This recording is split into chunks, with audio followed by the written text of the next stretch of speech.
তোমরা তো জানো না কখন তোমরা মরবা। শোনো, তুমি অপরাধ করিও যদি তোমার মনে হয় আল্লাহ তোমাকে দেখে না, তখন করিও। তুমি অপরাধ করিও যদি তোমার মনে হয় আল্লাহ তোমাকে জিজ্ঞেস করবে না, তুমি নিশ্চিত বেঁচে যাবা। তুমি অপরাধ করিও যদি তোমার মনে হয় যে আল্লাহ তোমার জন্য জাহান্নাম নির্ধারণ করবে, আর তুমি আল্লাহকে বলবা আল্লাহ আপনি বললেই হবে না আমি জাহান্নামে যাবো। যদি এই ক্ষমতার অধিকারী হও তাহলে তুমি অপরাধ করিও। তোমাকে বলি, মহিলা, মা, বোন, চাচা, চাচি, নামাজ ছাড়া মানুষ মুসলমান থাকে না। ওয়াল্লাহি আমি বলছি না কোথায় বাঁধবেন, তর্ক পড়ে। আমি বলছি আপনি নামাজটা স্টার্ট করেন। আমি বলছি না যে তারা ওই 20 রাকাত করবেন না 8 রাকাত করবেন। আমি বলছি যে আপনি পড়েন, 2 রাকাত হইল পড়েন।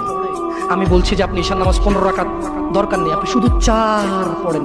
আমি কি বলছি সুন্নত বাদ দিতে? আমি বলছি যে তুমি পড়ছো না, শোনো, ভয় পেও না, ঈশার নামাজ 15 রাকাত তোমার উপরে ফরজ নয়। আমি তোমাকে না করছি না 15 রাকাত পড়তে। আমি বলছি যে তুমি নামাজই পড়ো না, 4 পড়ো। এই 4 রাকাত ঈশা না পড়লে তুমি মুসলিম নও।